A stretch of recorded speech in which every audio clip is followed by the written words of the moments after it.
عمر رضی اللہ تعالیٰ عنہ آپ ممبر میں بیٹھے، جو بات کی جاتی ہے کہ ممبر چھیننا تھا، اس طرح کا، آپ ممبر میں بیٹھے، حضرت امام حسین 12 سال عمر ہے، آپ تشریف لائے اور صفوں کو کاٹتے ہوئے پہلے صف میں آئے اور آج کہنے لگے کہ عمر اب میرے باپ کے ممبر سے اتر اور اپنے باپ کے ممبر پہ بیٹھ۔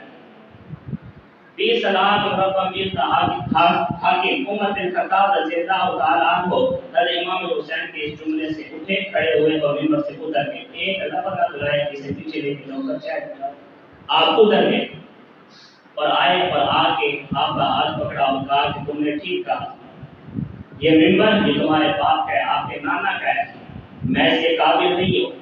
میرا باپ خطاب تھا جو مجھے اونٹوں کی رکھوالی پہ رکھتا تھا، میرے دوست اونٹ چرانے نہیں جاتے اور وہ کہتا تھا کہ تیرے سے اونٹ نہیں چرائے جاتے، تو پتہ نہیں کیا کرے گا پڑے۔ لیکن میں نبی کریم صلی اللہ علیہ وسلم کی جب صحبت میں آیا تو اس قدر انہوں نے مجھے دلیر بنایا کہ 20 لاکھ مربع میل زمین پہ میں حکومت کر رہا ہوں، جہاں پہ شیر اور بکری ایک تالاب میں پانی پیتے ہیں، بچے سانپوں سے کھیل رہے ہیں، زمین میرے تھوڑے سے ڈرتی ہے اور دریا میرے ہاتھ سے چل پڑتے ہیں، میں آج وہ عمر بن خطاب بن گیا ہوں۔ تمہاری بات ٹھیک ہے کہ میرے باپ کا ممبر نہیں تھا، ممبر تمہارا باپ کیسو میں اتر گیا۔ حضرت امام حسین مسکرا پڑے اور آپ نے فاروق اعظم کا ہاتھ پکڑا، کہا کہ آپ اس ممبر کے قابل ہیں، آپ دوبارہ ممبر پہ جلوہ گر ہو۔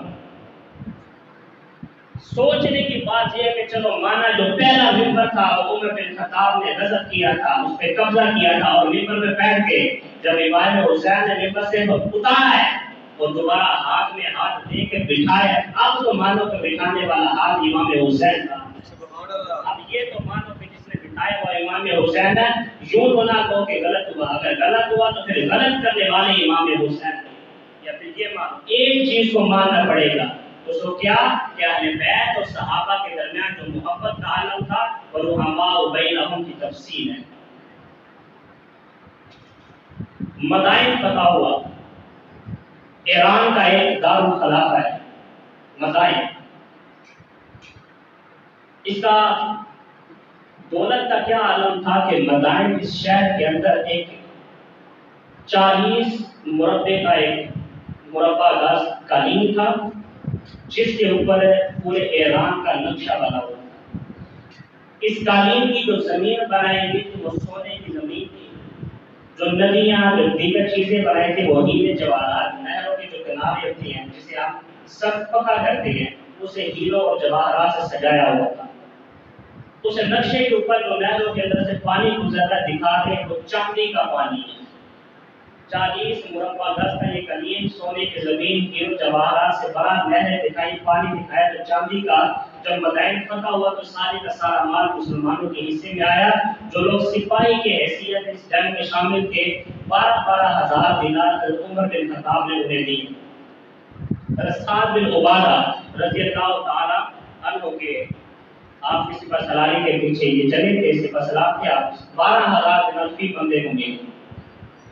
جب یہ سارے کا مال غنیمت تقسیم ہوا، سارے کا سارا تو جو بچا تھا وہ مدینے میں لے جایا گیا۔ حضرت عمر بن خطاب نے جو بدری صحابی تھے میدان بدر میں شامل ہونے والے انہیں 1,000 دینار عطا فرمائے۔ اتنے میں حضرت امام حسن و حسین بھی تشریف لے آئے۔ جب حضرت عمر بن خطاب نے انہیں دیکھا تو فرمایا کہ بیٹا قریب آؤ۔ یہ دونوں قریب آئے، حضرت عمر بن خطاب رضی اللہ تعالیٰ عنہ نے ان دونوں شہزادوں کو بھی 1,000 دینار عطا فرمائے۔ ان سے محبت کا یہ عالم ہے۔ یہاں میں ایک بہت سارا ایک واقعہ بیان کرتا ہوں۔ حضرت امیر معاویہ اور حضرت عمر بن خطاب بیٹھے مشورہ کر رہے تھے امور سلطنت کے حوالے سے، تو آپ نے عمر بن خطاب نے صحابی سے کہا کہ اندر کوئی بندہ نہ آئے۔ اتنے میں آپ کے بیٹے حضرت عبداللہ ابن عمر آ گئے تو صحابی نے روک دیا کہ اندر نہیں جا سکتے۔ انہوں نے کہا مجھے کام ہے، اندر نہیں۔ انہوں نے منع فرمایا آپ نے نہیں جانا۔ پیچھے سے حضرت امام حسن بھی آ گئے، تو انہوں نے جب دیکھا نا کہ بیٹے کو منع کر دیے گئے تو ان کے دل میں خیال آیا جب بیٹے کو اندر نہیں آنے دیا تو مجھے کیا آنے دیں گے۔ تو حضرت امام حسن واپس منہ چل دیے۔ صحابی نے جب یہ عالم دیکھا کہ امام حسن آئے ہیں دل کے واپس چلے گئے تو ان کے دل کے اندر تجسس پیدا ہوا کہ یہ آ کے واپس کیوں گئے۔ دوڑے گئے حضرت عمر بن خطاب کے پاس، کہا کہ ایک بات اور کی بعد میں کل نہیں، بات ضروری ابھی کرنی ہے۔ فرمایا بولو۔ کہ آپ کا بیٹا آیا تھا، میں نے روک دیا، اندر نہیں آنے دیا. امام حسن آئے تھے پیچھے سے کھڑے تھے کہ واپس چلے گئے. آپ نے فرمایا جاؤ فوراً بلا لو. صحابی دوڑے گئے، بلا کے لائے. حضرت عمر بن خطاب نے اپنی مجلس کو چھوڑا اور مجلس سے باہر آ گئے اور فرمایا بتائیں آپ آئے تھے واپس کیوں گئے؟ کہنے لگے کہ آپ کی بیٹی کو دیکھا اندر نہیں جانے دیا. میں نے سوچا کہ بیٹی کو نہیں جانے دے رہے تو مجھے کہاں جانے دیں گے، تو میں یہ دیکھ کے واپس چلا گیا. میں نے سلطان پرسوں جب ٹائم ملا پھر آج انہوں ملنے کے لیے. حضرت عمر بن خطاب رضی اللہ تعالیٰ عنہ نے بڑا پیارا جملہ بولا. آپ نے فرمایا کہ وہ میرا بیٹا تھا، میں اس وجہ سے اسے جانے دی ہے، میں اس شخص کو کیسے جانے دے سکتا ہوں جو رسول اللہ کا بیٹا ہے.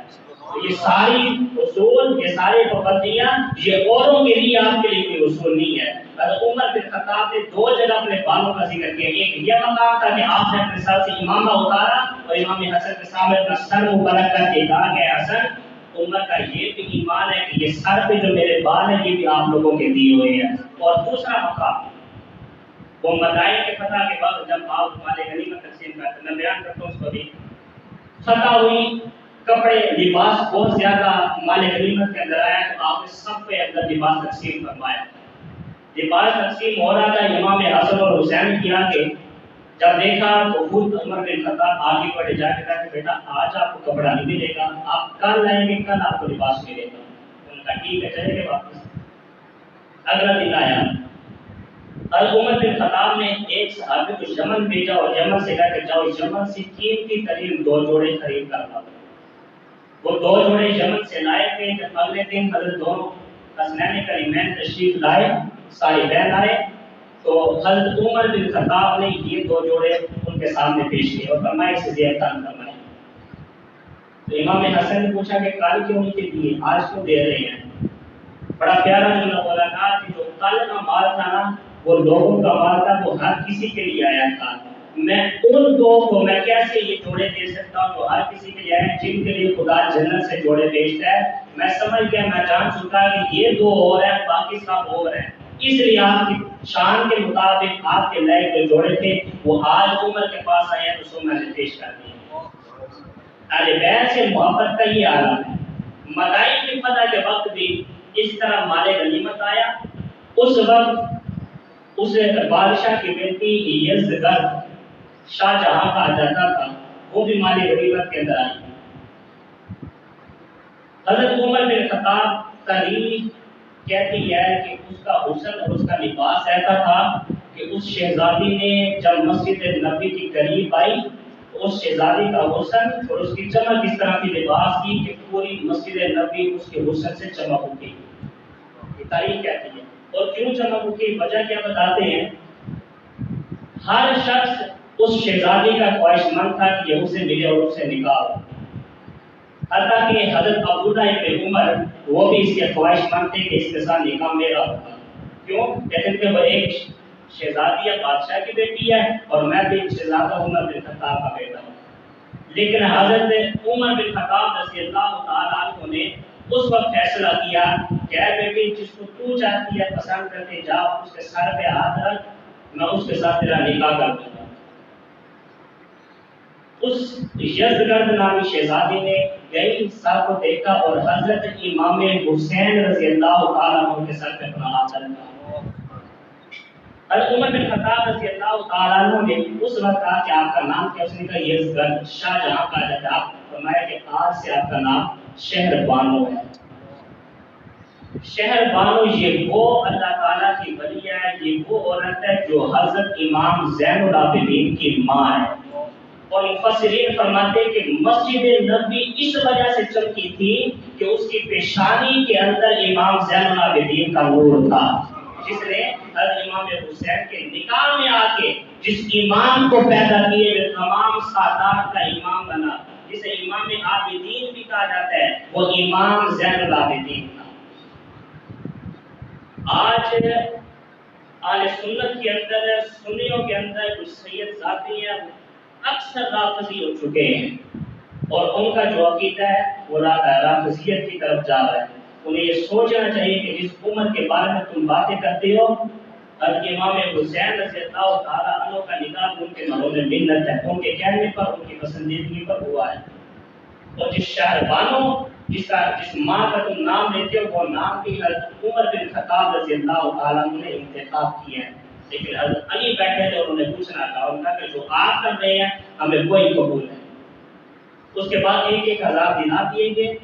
حضرت عبداللہ بن عمر، حضرت عمر کے بیٹے سامنے، انہوں نے کہا کہ میری حصہ لائیں، 500 دینار دیا گیا۔ انہوں نے کہا کہ ابا جان برابر نہ صحیح، ان بچوں کے برابر نہ صحیح، زیادہ نہ صحیح، برابر تو دیں۔